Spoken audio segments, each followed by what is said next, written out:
نحمد ونصلي على رسوله الكريم أما بعد فأعوذ بالله من الشيطان الرجيم بسم الله الرحمن الرحيم إن الله لا يغير ما بقوم حتى يغيروا ما بأنفسهم. جناب صدر و حاضرین جلسہ، آج ہم مسلمان ایک شاندار ماضی رکھنے والی قوم جس نے کئی صدیوں تک اس دنیا پر حکمرانی کی تھی، اپنی تہذیب و تمدن کے گہرے نقوش چھوڑے تھے اور دنیا کے بگڑے اور دیگرے گو حالات کو سنوارا تھا. آج وہی مسلمان مسائل و مشکلات کی دلدل میں دستے چلے جا رہے ہیں. سوچنے کا مقام ہے کہ آخر ایسا کیوں ہو رہا ہے، جبکہ آج بھی اللہ وہی ہے جس نے بدر میں فرشتوں کے ذریعے مسلمانوں کی مدد کی تھی. آج بھی اللہ کی کتاب وہی ہے جس نے کتنوں کا دل بدل ڈالا. تو پھر آج امت کے اس حال کی وجہ کیا ہے؟ میرے دوستو، اگر غور کیا جائے تو پتہ چلتا ہے ہمارے ان حالات کی وجہ ہمارے معاشرے کا بگاڑ ہے. معاشرے میں خدا ترسی کی بجائے خدا فراموشی کا حد سے زیادہ بڑھ جانا، تعلیمات رسول کی جگہ یورپ کی تعلیمات کا فروغ، قرآن کی تلاوت اور تعلیم کی جگہ مادی اور فلسفی تعلیم کا عروج. افسوسناک بات یہ ہے کہ آج کے نوجوان لڑکے لڑکیوں میں وہ بگاڑ پائے جا رہے ہیں جو شاید اس سے پہلے کسی دور میں پائے جاتے ہو. چنانچہ اگر بات کی جائے ہمارے نوجوانوں کی تو ہمارے نوجوان جن کو چاہیے تھا کہ اپنے اندر شہری صفات پیدا کرتے، آج وہ بے حیائی اور بدکاری کے کاموں میں لگے ہوئے ہیں. آج کے نوجوان وہ ہے جو سوشل میڈیا پر پاپا کی پرنسس بننے بیٹھے ہیں. آج کے نوجوان وہ ہے جن میں قوت پرواز باقی نہ رہی. آج کے نوجوان وہ ہے جو فیشن کے نام پر عورتوں کی مشابہت اختیار کرنے میں لگے ہوئے ہیں. کوئی سر میں چوڑیاں لگاتا ہے، کوئی بالیاں پہنتا ہے. کسی نے نوجوانوں کو دیکھ کر فیشن کے بارے میں کیا ہی خوب کہا ہے، فیشن کا یہ دور بھی بڑا سہانا لگتا ہے.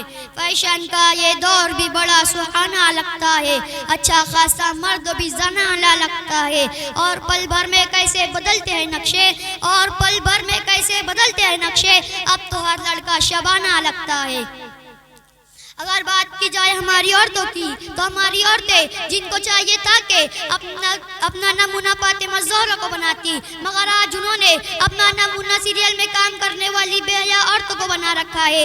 اور وہ پردہ جو اللہ کا حکم ہے بہت سے فتنے فسادات روک تھام کا ذریعہ ہے، لیکن آج پردے کا یہ حال ہے. ہماری عورتیں پردہ کرتی بھی ہے تو صرف بدن پر کپڑا ہوتا ہے، چہرہ کھلا ہوتا ہے. انہی پر بس نہیں، جب میں نوجوانوں کا نشے میں دھت ہو کر سڑک پر تماشا لگانے اور ایک نوجوان لڑکی کا اپنے باپ اور بھائی کے سامنے چھوٹے کپڑے پہن کر گھر سے باہر نکلنے اور اس کا کلم گھومتا دیکھتا ہوں تو میرے دل سے یہی پکار نکلتی ہے کہ کیا ہم وہی لوگ ہیں جن کے متعلق آپ صلی اللہ علیہ وسلم نے فرمایا وَدِدْتُ أَنِّي قَدْ رَأَيْتُ إِخْوَانَنَا، کہ اپنے بھائیوں کو دیکھنا چاہتا ہوں.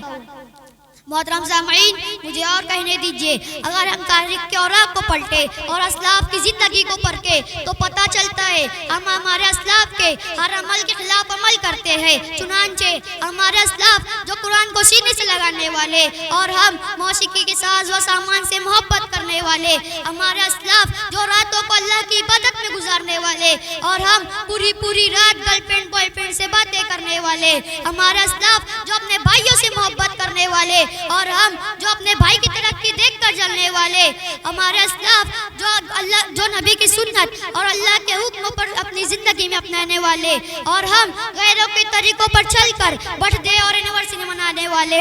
تو کوئی ہے جو اعتراف کرے کہ ہمیں اپنے آبا سے نسبت ہے کہ سجدہ عشق ہو تو عبادت میں مزہ آتا ہے، کہ سجدہ عشق ہو تو عبادت میں مزہ آتا ہے، خالی سجدوں میں تو دنیا ہی بسا کرتی ہے.